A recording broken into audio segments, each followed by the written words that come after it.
is days away from a crucial election. It's going to polls on the 12th of February. ಸ್ನೇಹಿತರೆ ನಮಸ್ಕಾರ. ಬಾಂಗ್ಲಾದೇಶದಲ್ಲಿ 12 February 2026ರಂದು ನಡೆಯಲಿರುವ ಚುನಾವಣೆಯ ಬಗ್ಗೆ ಇಂದು ನಾವು ಬಹಳ ವಿವರವಾಗಿ ಮಾತನಾಡಬೇಕಿದೆ.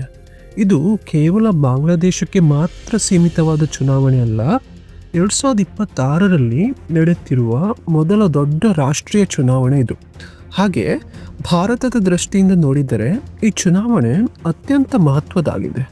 ಭಾರತದ ಇಂಟರ್ನಲ್ ಸೆಕ್ಯುರಿಟಿ, ಫಾರಿನ್ ರಿಲೇಷನ್ಸ್ ಮತ್ತು ಸೌತ್ ಏಷ್ಯಾ ಸ್ಟೆಬಿಲಿಟಿ ಎಂಬ ಪ್ರಮುಖ ಅಂಶಗಳ ದೃಷ್ಟಿಯಿಂದ ಈ ಚುನಾವಣೆಯ ಮೇಲೆ ಇಡೀ ಜಗತ್ತಿನ ಗಮನ ಕೇಂದ್ರೀಕೃತವಾಗಿದೆ.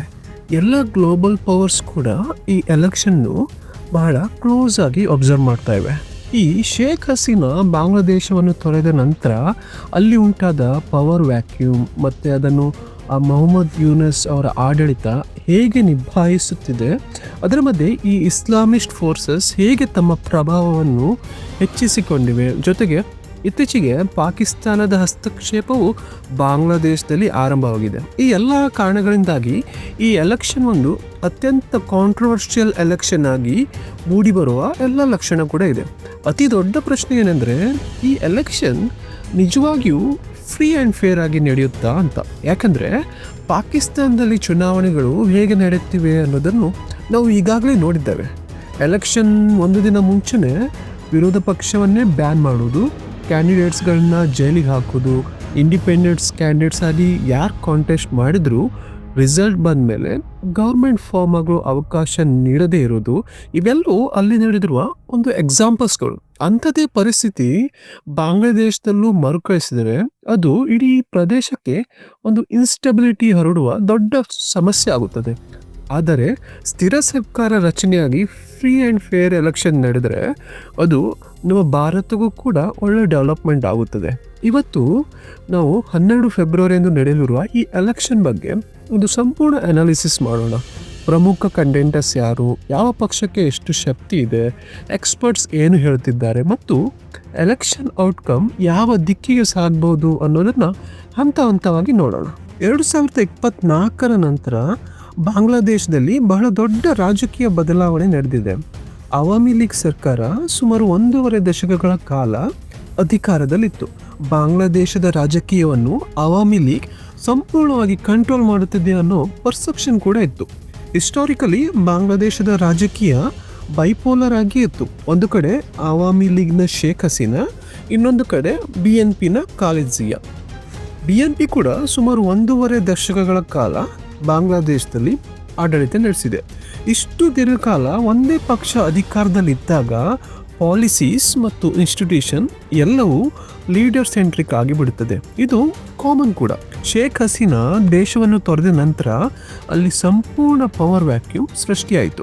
ಈ ವ್ಯಾಕ್ಯೂಮನ್ನು ಕೆಲವು ಇಸ್ಲಾಮಿಸ್ಟ್ ಗ್ರೂಪ್ಗಳು ಸೆಕೆಂಡ್ ಇಂಡಿಪೆಂಡೆನ್ಸ್ ಎಂದು ಬ್ರ್ಯಾಂಡ್ ಮಾಡ್ತವೆ. ಶಾಂತಿ, ಸ್ಥಿರತೆ ಅಂತ ಮಾತನಾಡ್ತಾರೆ. ಆದರೆ ಗ್ರೌಂಡ್ ರಿಯಾಲಿಟಿ ಸಂಪೂರ್ಣವಾಗಿ ಬೇರೆ ಆಗಿತ್ತು.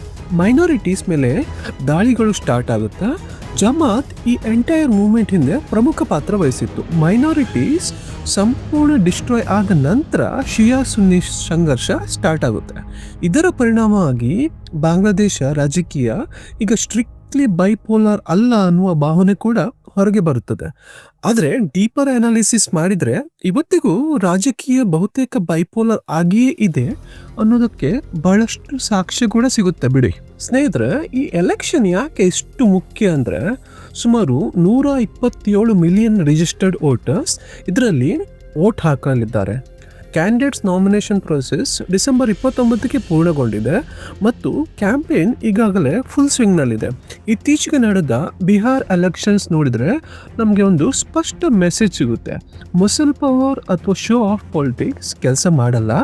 Gross root connect, governance delivery ಮತ್ತು ಸರಳತೆ ಇವುಗಳಿಗೆ ಮತದಾರ ಹೆಚ್ಚಿನ ಮಹತ್ವ ಕೊಡುತ್ತಾನೆ ಅಂತ. ಮೇಲ್ನೋಟಕ್ಕೆ ಇದೇ ಟ್ರೆಂಡ್ ಬಾಂಗ್ಲಾದೇಶದಲ್ಲೂ ರಿಪೀಟ್ ಆಗೋ ಎಲ್ಲ ಲಕ್ಷಣ ಕಾಣಿಸ್ತಾ ಇದೆ. ಸ್ನೇಹಿತರೆ, ಬಾಂಗ್ಲಾದೇಶ್ ಎಲೆಕ್ಷನ್ ಕಮಿಷನ್ ಹೇಳುವ ಪ್ರಕಾರ ಈ ಎಲೆಕ್ಷನ್ ವೋಟಿಂಗ್ ಪ್ರೋಸೆಸ್ ತುಂಬಾ ಕಾಂಪ್ಲೆಕ್ಸ್ ಆಗಿದೆ. ಇಲ್ಲಿ ಡ್ಯುಯಲ್ ಬ್ಯಾಲೆಟ್ ಸಿಸ್ಟಮ್ ಇದೆ. ಅಂದರೆ ಒಂದು ಬ್ಯಾಲೆಟ್ನಲ್ಲಿ ಅಭ್ಯರ್ಥಿಗೆ ಮಾತ್ರ, ಮತ್ತೊಂದು ಬ್ಯಾಲೆಟ್ನಲ್ಲಿ ಕಾನ್ಸ್ಟಿಟ್ಯೂಷನಲ್ ರಿಫಾರ್ಮ್ಸ್ ಬಗ್ಗೆ ರೆಫರೆಂಡಮ್ ಆಗುತ್ತೆ. ಬಾಂಗ್ಲಾದೇಶವು ಭಾರತದಲ್ಲಿ ಇರುವಂತೆ first past the post system ಅನ್ನು ಫಾಲೋ ಮಾಡುತ್ತೆ.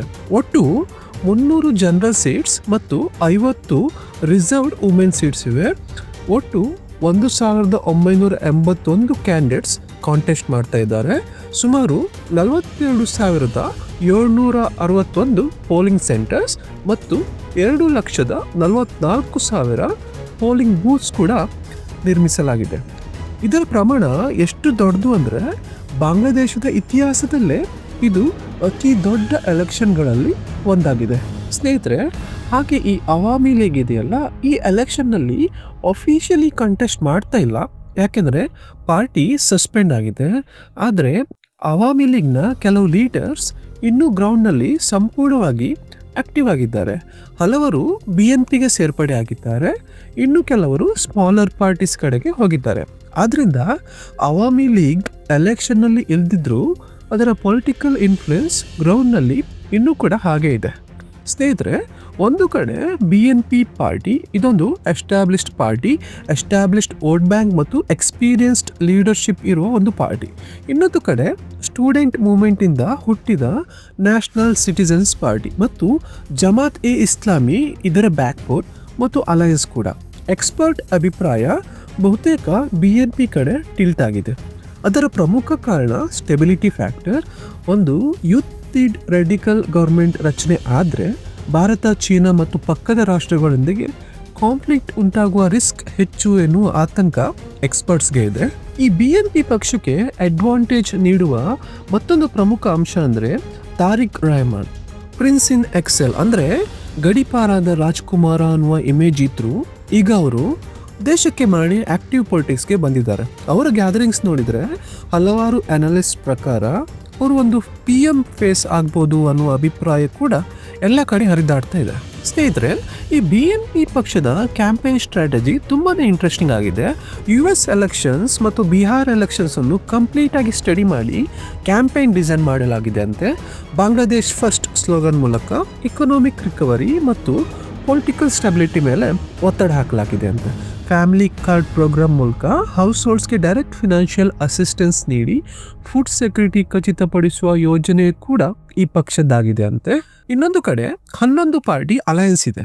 ನ್ಯಾಷನಲ್ ಸಿಟಿಜನ್ಸ್ ಪಾರ್ಟಿ ಮತ್ತು ಜಮಾತ್ ಎ ಇಸ್ಲಾಂ ಇದರ ಕೋರ್. NCP ಲೀಡರ್ಸ್ ನಹೀದ್ ಇಸ್ಲಾಂ, ಹಸ್ನತ್ ಅಬ್ದುಲ್ಲಾ, ಇನ್ನು ಯಂಗ್ಸ್ಟರ್ಸ್. ಪೊಲಿಟಿಕಲ್ ಎಕ್ಸ್ಪೀರಿಯನ್ಸ್ ಕಡಿಮೆ, ನ್ಯಾಷನಲ್ ಮತ್ತು ಇಂಟರ್ನ್ಯಾಷನಲ್ ಪೊಲಿಟಿಕ್ಸ್ ಬಗ್ಗೆ ಡೀಪ್ ನಾಲೆಜ್ ಇಲ್ಲ ಅನ್ನುವ ಟೀಕೆ ಕೂಡ ಇದೆ. ಜಮಾತ್ ಲೀಡರ್ಶಿಪ್ ಅನ್ನು ಶಫೀಕುರ್ ರೆಹಮಾನ್ ಮುನ್ನಡೆಸುತ್ತಿದ್ದಾರೆ ಮತ್ತು ಅವರು ಅಲಯನ್ಸ್ನ ಬ್ಯಾಕ್ಬೋನ್ ಕೂಡ ಆಗಿದ್ದಾರೆ.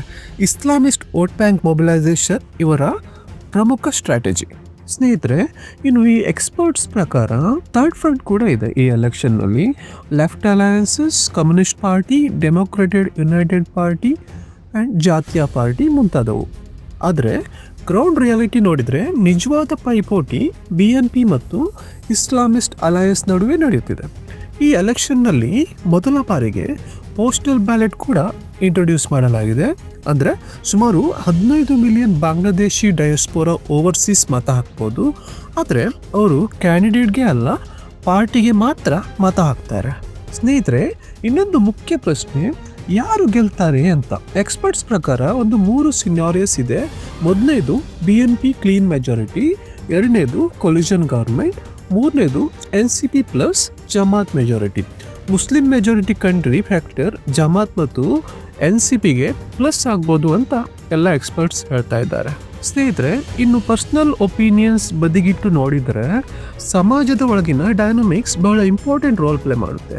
ಕಳೆದ 10-20 ವರ್ಷಗಳಲ್ಲಿ ನಿಧಾನವಾಗಿ ಸಂಗ್ರಹವಾದ ರಿಸೆಂಟ್ಮೆಂಟ್, ಮಾರ್ಜಿನಲೈಸೇಷನ್ ಪೊಲಿಟಿಕ್ಸ್ ಮತ್ತು ಸ್ಟೂಡೆಂಟ್ ಮೂವ್ಮೆಂಟಿಂದ ಉಂಟಾದ ಹಿಂಸಾಚಾರ ಇವೆಲ್ಲವೂ ಒಂದು ದಿನದಲ್ಲಿ ಹುಟ್ಟಿದ್ದಲ್ಲ ಸ್ನೇಹಿತರೆ. ಇದು ಲಾಂಗ್ ಟರ್ಮ್ ಸೋಷಿಯಲ್ ಕಂಡೀಷನ್ನ ರಿಸಲ್ಟ್. ಅದೇ ಕಾರಣದಿಂದ NCP ಜಮಾತ್ ಅಲಯನ್ಸ್ಗೆ ಈ ಎಲೆಕ್ಷನ್ನಲ್ಲಿ ಅಡ್ವಾಂಟೇಜ್ ಕೂಡ ಇದೆ.